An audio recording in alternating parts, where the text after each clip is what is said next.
근데 그때 이제 과학자들이 여섯 번째 대멸종은 짧으면 500년, 길면 10,000년쯤 걸릴 거야. 근데 그때도 10,000년은 터무니없이 긴 거였고요. 근데 500년에 대해서 생각이 좀 달랐어요. 과학자들이 말이야 시민들 겁주려고 너무 짧게 잡은 거 아니야 그랬죠. 아까도 그래프 보셨는데 왜 그래프가 달라붙어 갑자기 점프해 있잖아요. 이런 식의 변화라면 500년은 너무나 터무니없이 긴 거예요. 길게 잡아야 120년, 150년 정도일 거라고 생각을 합니다. 모든 생명은 멸종이 돼요. 그건 당연한 겁니다. 우리가 인간이라고 어떻게 멸종이 안 되겠어요. 그런데 지금 호모사피ens 등장한 지 30만 년밖에 안 됐잖아요. 자연사를 보면 우리 같은 존재는 최소한 100만 년, 130만 년 정도 존재하는 게 상식입니다. 근데 우리는 30만 년밖에 안 됐는데 짧으면 500년, 길면 10,000년 걸린다 그러는 거예요. 그러면 안 되는 거잖아요. 지금 상태로 그냥 있으면 저는 금방 멸종한다고 생각합니다. 인간 없는 우주가 우리에게 무슨 의미가 있습니까? 안녕하세요 여러분, 이종모입니다. 자, 진화. 생명의 가장 중요한 요소가 진화인데요. 진화의 전제 조건이 있습니다. 새로운 생명이 생기려면 그 전에 무슨 일이 있어야 될까요?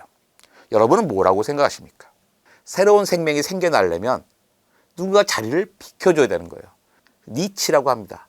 이제 이것을 누가 비워줘야 채우는 거죠. 생명의 진화가 일어나려면 그 전에는 멸종이 있어야 되는 겁니다. 근데 멸종은 원인은 뭡니까? 환경이 바뀌는 거잖아요. 환경이 바뀌면 살 수가 없는 거죠. 그런데 생명에게 가장 중요한 생존 조건이 뭔가 봤더니 분명하게 그건 기후라고 이야기합니다. 이게 뭐냐면 기후가 바뀌면 멸종을 할 수밖에 없고 멸종하게 되면 진화가 일어나는 것이죠. 지금까지 일어났던 모든 멸종, 지금까지 일어났던 모든 기후 변화는 우리에게 좋은 거였어요. 그 덕분에 우리가 등장할 수 있었으니까요. 근데 문제는 뭘까요? 지금부터 일어나는 기후 변화, 지금부터 일어나는 멸종은 문제입니다. 왜? 우리가 그 대상이 될 수 있기 때문입니다. 인간도 하늘에서 뚝 떨어지지는 않았습니다. 대략 700만 년 전에 한 조상에서 갈라진 두 새끼가 있었습니다. 한 새끼는 침팬지 조상이 되고 다른 새끼는 인류의 조상이 됐죠. 근데 인류가 진화하는 과정에도 기후는 중요한 역할을 했습니다. 5억 년 전에는 지금보다 15도나 온도가 높았습니다. 엄청나게 더웠던 거죠. 지금도 더워 죽겠는데 왜 이렇게 높았을까요? 온도가.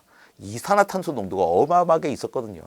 근데 그 다음에 나무가 생기면서 어떻게 해요? 점점 그 나무 속에 들어가서 땅 속에 파묻혀 있었던 거죠. 고생대에서 중생대로 넘어오는 세 번째 대멸종 때는 생명의 95%가 멸종했습니다. 중생대에서 신생대로 넘어가는 다섯 번째 대멸종 때는 육상에서는 고양이보다 커다란 동물은 싹 죽었어요. 인류가 등장합니다. 700만 년 전입니다. 지금보다 훨씬 더웠습니다. 다행이죠. 아무것도 갖고 없는데 더웠으니. 그 다음에 어떻게 해요? 오스트랄로피테쿠스, 호모 하빌리스가 등장할 때도 지금보다 더웠어요. 그런데 200만 년쯤 전에 호모 에렉투스가 등장할 때부터는 지금부터 추웠습니다. 200만 년 동안 계속 추워요. 그렇다면 호모 에렉투스에게 뭐가 필요했을까요? 바로 불입니다. 그들이 사용한 불은 뭘까요? 번개라고 생각하신 분 계실 겁니다.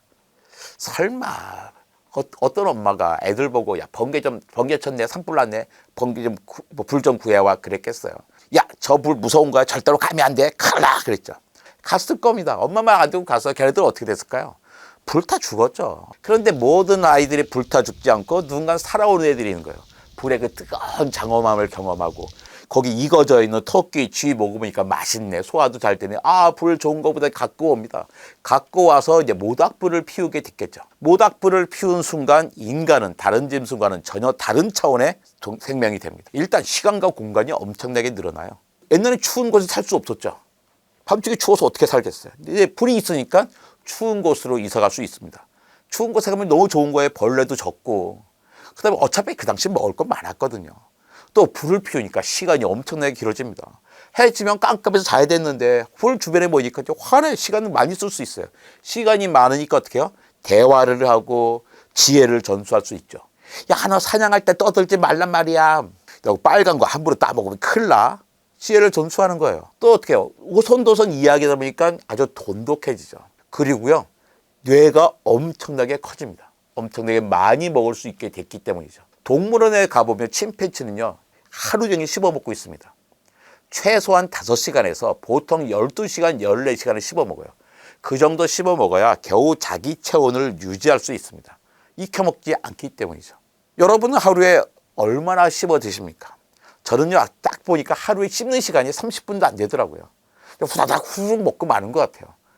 그러니까 시간이 엄청나게 많이 남잖아요. 남은 시간을 잘 활용할 수 있죠. 문화를 발전시키고 과학을 발전시킬 수 있었습니다. 침팬지는 하루 종일 먹기만 해야 돼요. 할 수 있는 게 하나도 없는 거예요. 거기다가 뇌도 엄청나게 커집니다. 옆모습을 보면요, 침팬지는 뭐 이마가 여기 있으면 턱이 여기까지 나와 있잖아요. 이렇게 돼 있잖아요. 사람은 이렇게 수직으로 서 있습니다. 아니, 이게 쑥 들어간 게 아니에요. 이마가 나온 거예요. 그만큼 뇌가 커진 거죠. 그러다가 150만 년쯤 처음 불을 사용하기 시작했는데요. 불을 일상적으로 스스로 피워서 모든 지구인이 불을 쓸 수 있게 된 때가 30만 년 전입니다. 딱 그때 운도 좋은 호모사피엔스가 등장하죠. 호모사피엔스는 30만 년 전에 등장합니다. 30만 년 전에 등장한 호모사피엔스와 우리는 똑같은 호모사피엔스예요. 근데 30만 년 전에 등장한 호모사피엔스와 우리가 똑같은 호모사피엔스인데 29만 년 동안 가만히 있다가 10,000년 전에야 농사를 짓게 됩니다. 아니 29만 년 동안 뭐하다 막판에 10,000년 동안 농사를 짓는데 그게 사람이 똑똑해서가 아니에요. 기후가 바뀐 겁니다. 2만 년 전에서 10,000년 전 사이에 10,000년 동안에 사도가 확 올라가면서 빙하기가 끝나요. 그리고 지구에는 처음으로 농사를 지을 수 있는 환경이 만들어진 거죠. 그러니까 사람이 우리가 농사를 짓고 문명을 발명하게 된 거는 사람이 똑똑해져서가 아니라 기후가 변했기 때문입니다. 진화의 원동력이 기후 변화였잖아요. 마찬가지로 문명의 원동력도 기후 변화였던 겁니다. 사람을 사람답게 만든 혁명은 커다랗게 두 가지라고 할 수 있습니다. 첫 번째가 농사혁명, 농업혁명, 두 번째가 산업혁명이에요. 둘 다 이산화탄소를 높였죠. 그러니까 기원전 2만 년에서 10,000년 사이에 사도가 확 오르면서요. 인구가 5만에서 400만으로 늘어납니다.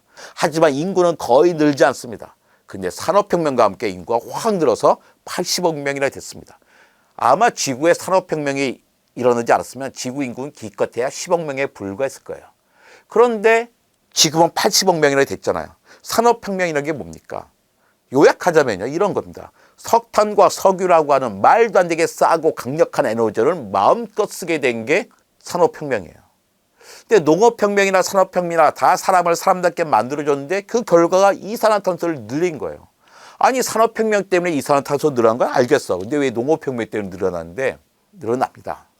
그래서 우리 1.5도 이야기 많이 하잖아요. 산업화 이후에 1.5도가 될 것 같아요. 언제 될까? 작년 7월부터 올해 6월까지 딱 보면요. 1.5도 밑으로 내려간 달이 한 달도 없었습니다. 적어도 최근 1년은요. 1.5도를 넘어섰을 거예요. 작년 2023년 7월부터 2024년 6월까지만 따지면 지구의 대기 온도는 산업화 이후보다 1.64도가 올라갔습니다. 어마어마하게 올라간 겁니다. 2도는요 거의 임계점이에요. 2도까지 올라가게 놔두면 안 됩니다. 왜냐면요 2도가 되면 온도는 이렇게 오르게 돼 있어요. 2도가 되면 엄청나게 많은 만년설과 빙하가 녹아요. 지금은 상당히 많은 에너지가 어떻게 해요? 만년설과 빙하에 반사돼서 나가잖아요. 그만 그것들이 다 쏟아져 들어와서 온도가 확 오르게 됩니다. 그래서 우리가 1.5도에서 막자 그런 거죠. 아니 1.5도 이미 넘어섰어. 어떻게 된 거야? 예전에 과학자들이 1.5도 얘기할 때는요. 1.5도에 못 먹으면 금방 2도 될 줄 알았어요. 그래서 걱정했는데 아니 그 사이에 과학이 엄청 발전한 거예요. 1.5도 못 막으면 1.6도, 1.7도 막으면 될 것 같아요. 기후 변화를 극복하는 데 필요한 기술의 95%는 이미 있습니다. 기술이 없는 게 아니에요. 문제는 뭐야? 의지가 있냐는 겁니다. 의지가 뭡니까? 법을 만들어서 우리 자원, 세금을 투자할 생각이 있냐는 거죠. 지구를 보면 지금까지 지질시대에서 5차례의 대멸종이 있었습니다. 우린 지금 신생대 끄트머리에 있잖아요. 6번째 대멸종, 인류세를 겪고 있습니다. 아니 3번째 대멸종이 가장 많이 대멸종했는데 그때도 5%는 살아남았네요. 아니 6번째 대멸종 때도 우리만 살아면 되지 이게 뭐가 문제야? 그렇게 생각할 수 있어요. 역사에서 배워야 됩니다. 지난 5차례 대멸종을 보니까 그 당시 최고 포식자는 반드시 멸종한 거예요. 근데 지금 최고 포식자가 누굽니까? 우리잖아요. 우리가 그 대상에 걱정이 되는 거예요. 또 최고 포식자 말고 또 다른 것도 있어. 생물량자, 생물량. 생물량 쫙 먹이 피라미드 있잖아요. 생물량이 제일 많든지 최고 포식자는 반드시 멸종하는데 놀랍게도 인류는 최고 포식자면서 생물량도 제일 많아요. 얼마나 위대합니까? 근데 이게 문제죠. 최고 포취자로도 생물량으로도 인류는 6번째 대멸종을 통과하지 못할 것 같다는 거예요. 역사를 보니까. 자, 그럼 우리 답을 어떻게 찾아야 될까? 우리 답은 역시 역사, 이건 자연사에서 찾아야 될 것 같습니다. 자, 제가 얻은 결과는 이런 겁니다. 지난 5차례 대멸종은 다 기후변화 때문에 왔습니다. 근데 이 기후변화의 원인이 뭐냐면 자연적인 거였어요. 화산이 터지든지 대륙이 터지든지 운석이 부딪히는 거였습니다. 그 당시에 생명체들이 책임이 있을까요? 그 당시 생명체들은 할 수 있는 게 하나도 없는 거예요. 속수무책이었습니다. 근데 지금 우리가 겪고 있는 인류세, 대략 1950년부터 시작한 6번째 대멸종 인류세도 원인은 기후변화입니다. 근데 이 기후변화의 원인이 누굽니까? 바로 우리잖아요. 인간입니다. 이게 우리에게는 엄청난 행운이죠. 만약에 지금의 기후변화의 원인이 자연이라고 합시다. 화산이 터져요. 우리 화산 터지는 거 막을 수 있나요? 대륙이 터져요. 이거 다시 딱 밀어낼 수 있나요? 운석 쳐낼 수 있나요? 못하잖아요. 근데 인간이란 말이에요. 그러니까 편하죠. 우리만 변하면 되는 아주 간단한 일입니다. 어떻게 변하고 있을까요? 실제로 인간들은 엄청나게 변하고 있습니다. 산업혁명과 농업혁명으로 이산화탄소가 계속 증가할 수밖에 없지만 그 와중에도 우리는 이산화탄소 증가를 멈칫하게 할 수 있는 기회들이 있었어요. 주로 경제 위기 때였습니다. 이때 미국과 유럽은 엄청나게 감소시킵니다. 우리나라는요, 약간 깡패예요. 한 번도 줄인 적이 없었어요. 아니, 이상해요. 유럽과 미국이 이렇게 감소시키는데 저렇게 많이 수십 프로씩 줄이는데도 왜 전 세계 이산화탄소 배출량은 늘어날까요? 우리는 얼마 전까지만 해도 쉽게 남의 핑계를 냈습니다. 바로 중국과 인도입니다. 중국과 인도가 엄청나게 경제 개발을 해나가면서 두 나라가 이번에 올림픽 때 보니까 15억, 10억, 30억이더라고요. 80억 중에 두 나라가 30억을 차지하고 있어요. 근데 그 나라가 엄청나게 경제 개발을 하니 이산화탄소가 쏟아질 수밖에 없었죠. 근데 이것도 몇 년 전까지 우리가 할 수 있는 이야기였습니다. 이제는 우리는 더 이상 중국과 인도 핑계를 댈 수가 없습니다. 왜? 그들이 변하고 있기 때문입니다. 인도 볼까요? 인도는요, 태양광 발전이 2022년과 2023년 1년 사이에 10.2기가와트를 늘렸습니다. 2024년 상반기에만 12.1기가와트를 늘렸어요. 아니, 12.1기가와트가 얼마야? 그 숫자로 얘기하지 말고 얼마지 비교할 걸 줘야지, 이렇게 말씀하신 분 계실 거예요. 드리겠습니다. 우리나라 원자력 발전 1기가요 1기가와트입니다. 근데 인도는 6개월 동안에 우리나라 원전 12기만큼을 태양광을 확보한 거예요. 그 나라가 인도가 갑자기 지구의 기후를 걱정해서 이럴 리는 없잖아요. 왜 그렇게 했을까요? 가장 싼 에너지원이 태양광과 풍력이기 때문입니다. 그러니까 우리는 답은 알고 있는 거죠. 기술이 있는 거잖아요. 인도도 하는데 우리가 못할까요? 우리가 하도 인도 탓, 중국 탓 많이 하더라고요. 근데 우리가 정말 그럴 건가? 역시 숫자가 중요하더라고요. 저 반성 많이 했습니다. 1인당 배출하는 이산화탄소량이요, 1등이 호주고 2등이 우리나라, 3등이 중국이에요. 우리나라 보니까 우리나라가요, 전 세계보다 평균 한 3배 이상을 쓰고 있는 겁니다. 아니, 우리나라 좀 선진국 아닙니까? 잘 사는 나라예요. 그러니까 많이 배출할 수도 있죠. 여기까지 이해할 수 있어요. 그런데 EU, 유럽하고 비교해봐도 더 많은 거예요. 3배 이상입니다. 아니, 우리나라가 좀 낭비한 거 사실이에요. 제가 독일에 10년 살았었거든요. 그 사람들이 검소하잖아요. 조금 씁니다. 하지만 우리의 3분의 1 이상을 덜 쓴다고 생각하지 않거든요. 아니, 근데 유럽 사람들도 에너지 다 쓸 텐데 왜 이른다 배출하는 이산화탄소량이 우리 3분의 1도 안 돼? 왜 그럴까요? 에너지 쓰지만 왜 어떻게 이산화탄소 배출하지 않을까요? 사용하는 전기가 다른 겁니다. 그들은 풍력과 태양광을 엄청나게 많이 사용하고 있기 때문인 거죠. 우리 또 미국 탓 많이 하잖아요. 아, 미국 사람들은 지구 기후 생각 안 해요. 오로지 그냥 팡팡 쓰는 나라야, 그러잖아요. 미국은 우리보다 에너지를, 이른당 에너지를 훨씬 많이 쓰는 나라입니다. 근데 어떻게 저렇게 적을 수 있을까요? 사용하는 에너지가 다르기 때문입니다. 심지어 미국도요, 풍력과 태양광을 훨씬 많이 쓰는 거예요.